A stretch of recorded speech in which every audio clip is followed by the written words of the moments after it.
आज का एनालिसिस है KNR कंस्ट्रक्शन लिमिटेड। इसका वेबसाइट है knrcl.com। इसका BSE कोड है 532942 एंड NSE में इसका नाम है KNR कॉन मीन्स कंस्ट्रक्शन का शॉर्ट फॉर्म।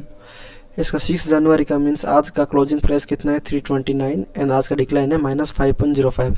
आज तो ऑलमोस्ट सभी स्टॉक मतलब ऐसे ही डिक्लाइन हुआ है क्योंकि वो HMPV वो वायरस की वजह से। जो आज के दिन तो शायद 3 निकला है, 2 बेंगलुरु में, एक गुजरात में, अहमदाबाद में। तो फिर इसीलिए सभी स्टॉक ऐसे डाउन हुआ है। तो फिर इसका एनालिसिस करेंगे, इसका अबाउट में पढ़ेंगे क्या है क्या नहीं है। KNR construction limited incorporated in 1995 is a Hyderabad based infrastructure project development company providing EPC service in segments such as roads and highways, irrigation and urban water infrastructure management। Means एक सिंपली बताएंगे तो एक इंफ्रास्ट्रक्चर प्रोजेक्ट वगैरह वो develop करता है। And इसका क्या क्या सर्विस है, EPC सर्विस है। कौन सा सेगमेंट में EPC का सर्विस है, इसका कौन सा सेगमेंट में, रोड एंड हाईवे में।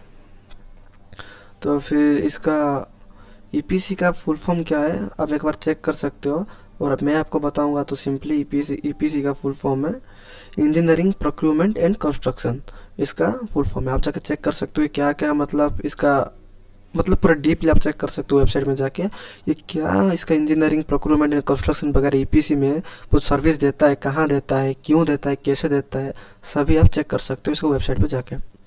इसका मार्केट कैप्चर है 9240 CR मीन्स एक मिड कैप का स्टॉक है क्योंकि 5000 करोड़ इन 20,000 करोड़ के बीच में है ये। तो फिर इसका CMP चल रहा है 329, बहुत अच्छा चल रहा है। 52 वीक हाई है 415 एंड 52 वीक लो है 237। Stock price to earning ratio कितना है 8.45। लोगों के एज्यूम से एक मिड कैप का स्टॉक 9%, ऑलमोस्ट आप 8% ही बोलेंगे क्योंकि 5 से ऊपर नहीं है, 8.5 से ऊपर नहीं है। तो फिर 8% का रिटर्न दे रहा है इन्वेस्ट लोगों को। तो फिर इसके बुक वैल्यू है 148। तो फिर इन्वेस्ट करना लायक है कि नहीं वो चेक करेंगे। अभी हमारा जैसे रिटेलर इसमें इन्वेस्ट कर सकते हैं कि नहीं वो चेक करेंगे। Simply CMP divide book value करेंगे 329 डिवाइड 148, 329 डिवाइड 148 कितना है 2.22 मीन्स अभी इन्वेस्ट करना ये लायक है, अभी मीन्स हमारा पोर्टफोलियो में ऐड करना अभी लायक है। तो फिर इसका ROI वगैरह भी देखेंगे क्या है क्या नहीं है। डिविडेंड यील्ड 0.08%, बहुत कम है। ROC रिटर्न कैपिटल एम्प्लॉयड 25.7%, 20% से अबव है तो सही है। ROE रिटर्न ऑन इक्विटी कितना है 23.7%, 15% से ऊपर, ये भी सही है, बहुत अच्छा रिटर्न दे रहे हैं। फेस वैल्यू 2 है, बहुत कम है फेस वैल्यू, 5 से ऊपर रहने से हम अच्छा मानते हैं। तो फिर ये 2 है। इसके बाद OPM operating profit margin 5 years का कितना है 23.4 मीन्स इसका प्रॉफिट मार्जिन, इसका ऑपरेटिंग प्रॉफिट मार्जिन 5 ईयर्स में कितना लिखा है इधर 23.4% मीन्स स्टॉक पीछे ज़्यादा दे रहा है। तो ये हमारा ये क्राइटेरिया भी सही है। INT coverage, interest coverage ratio 8.92 means ये ऑलमोस्ट 9 है। तो फिर 9 साल तक कंपनी को इसके पास फंड है जो कंपनी को चला सकता है। इन कंपनी को मतलब प्रोक्योरमेंट वगैरह सब कुछ मतलब चला सकता है कंपनी को, कुछ ऐसे आधा रुकने वाला नहीं है कि हमारे पास फंड नहीं है तो रुक जाएगा। ऐसे 9 साल तक कंपनी को चला सकता है, इसका मतलब यही है। INT coverage means interest coverage ratio. इसका डेब्ट टू इक्विटी 0.34 है, 1 से नीचे है तो सही है।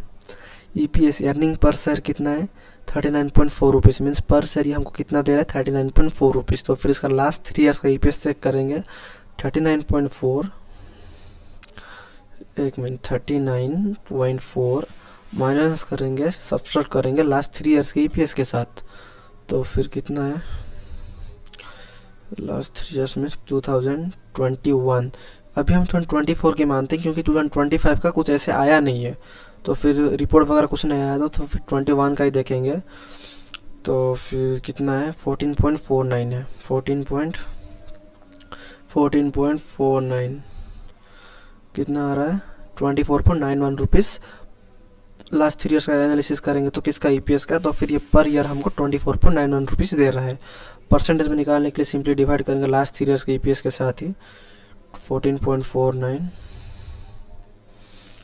जितना आया इंटू 100 कितना आया 171% का ये हमको पर ईयर हमको प्रॉफिट दे रहा है। लोग एज्यूम कर रहे हैं इन्वेस्टर लोग 8%, 8.45% एंड हमको वो दे रहा है, कितना दे रहा है 171% मीन्स ऑलमोस्ट 171.9 है तो 172% हमको रिटर्न दे रहा है।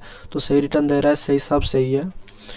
फिर इसका सेल्स ग्रोथ 3 ईयर्स में 15.1% एंड सेल्स ग्रोथ 5 ईयर्स में 14.1%, मीन सेल्स भी ग्रोथ हो रहा है अच्छा खासा 3 ईयर 5 ईयर्स में।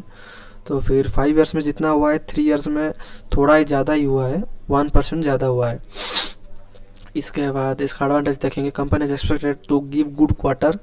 एक्सपेक्ट क्या कर रहे हैं, गुड क्वार्टर देगा ये एक्सपेक्ट कर रहे हैं, बट अभी तक वो दिया है कि नहीं, कुछ ऐसे मतलब ऐसे रिपोर्ट नहीं आया है, तो फिर देगा एक्सपेक्ट कर रहे हैं, तो फिर होप के ऊपर ही है। कंपनी ने डिलीवर गुड प्रॉफिट ग्रोथ दे रहा है कितना 23.9% CAGR over last 5 years. Last 5 years में ये कितना प्रॉफिट ग्रोथ दिया 23.9%। इसके जैसे same stock infrastructure development operators RVNL KNR construction जो अभी जो अभी एनालिसिस कर रहे हैं। इसके बाद GR इंफ्रा प्रोजेक्ट, इरकॉन वगैरह ये सब रेल विकास निगम का मैं एनालिसिस कर चुका हूँ। ये तो बहुत बड़ा अभी लॉस हो रहा है। अभी आज के दिन ये 21 पॉइंट का ये नीचे आया है। मैं देख रहा था इसको पोर्टफोलियो में 21, ये 430 चल रहा था आसपास, 431 के आसपास, अभी चल रहा है 410। तो फिर देखेंगे क्या हो रहा है। HMP वायरस के वजह से नीचे आ रहा है, फिर देखेंगे। इसके बाद प्रॉफिट एंड लॉस, इसका सेल्स कितना हुआ है 5340 करोड़ एंड इसका एक्सपेंस कितना हुआ है 3591 करोड़। तो फिर इसका ऑपरेटिंग प्रॉफिट मार्जिन परसेंटेज कितना है 33%, मतलब मीन्स अच्छा खासा ये प्रॉफिट दे रहा है। बाद आएंगे share holding pattern. Share holding pattern इसका कैसे है, ईयरली बेसिस पे देखेंगे। प्रोमोटर्स के पास है 48.81%, बहुत बढ़िया है। फॉरेन इंस्टीट्यूशनल इन्वेस्टर के पास है 6.6 ऑलमोस्ट 7% है। DII डोमेस्टिक इंस्टीट्यूशनल इन्वेस्टर के पास है 30.47% एंड पब्लिक के पास है 14.06%। मीन्स स्टॉक फंडामेंटल तो इन्वेस्ट कर सकते हैं, बढ़िया भी है स्टॉक, शॉर्ट टर्म के लिए भी बढ़िया है, लॉन्ग टर्म के लिए भी बढ़िया है। एक बार इसको हम टेक्निकली देखेंगे क्या होता है क्या नहीं होता है। सिंपली ये है इसका टेक्निकली, ये मेरा जो सपोर्ट एंड रेजिस्टेंस वगैरह में जो ड्रॉ किया हूँ ये सिंपली वही है। आप इसको फॉलो करेंगे तो आप सेल वगैरह बाय वगैरह कर सकते हैं इजीली। तो फिर अभी इसमें ये एक कैंडल जो है वो प्राइस एक्शन अच्छा खासा काम कर रहा है इधर, तो फिर इधर आके वही रुका है। तो फिर कल के दिन ये इसको ब्रेकआउट कर दिया, तो ये ट्रेंड लाइन को तो फिर ब्रेकआउट करेगा, क्योंकि HMP वायरस के वजह से जो न्यूज़ फैल रहा है ब्रेकआउट करेगा तो फिर ये हॉरिजॉन्टल लाइन को ब्रेकआउट करेगा, तो फिर इधर तक आ सकता है 300 तक। एंड इसको ब्रेकआउट करेगा 270, इसको ब्रेकआउट करेगा तो और नीचे आ सकता है, मीन्स 256 250 तक आराम से आ सकता है, ये सिंपली बताएंगे तो। और इसको कल के दिन इधर से ऊपर चला गया तो फिर जा सकता है, बट मेरे हिसाब से अभी आप शॉर्ट टर्म नहीं लॉन्ग टर्म के लिए ले सकते हो। फंडामेंटल एंड टेक्निकली आप कुछ भी रिस्क मत लीजिए, क्योंकि अभी जैसे चल रहा है वायरस वगैरह, फंडामेंटल अच्छा होने से भी ना नीचे गिरेगा। तो फिर आप इसको नीचे गिरने के बाद एक बार पुल बैक होने से आप ले सकते हो, नहीं तो अभी आप पोर्टफोलियो में ऐड कर सकते हो लॉन्ग टर्म के बेसिस पे, या आपका मर्जी। और मैं कोई सेवी स्टूडेंट नहीं हूँ, मैं कोई एडवाइस नहीं दे रहा हूँ, सिंपली मैं आपको एजुकेशन वगैरह पर्पज़ के लिए वीडियो बनाता हूँ। आज के लिए इतना ही, लाइक शेयर एंड सब्सक्राइब कर दीजिए। Thank you.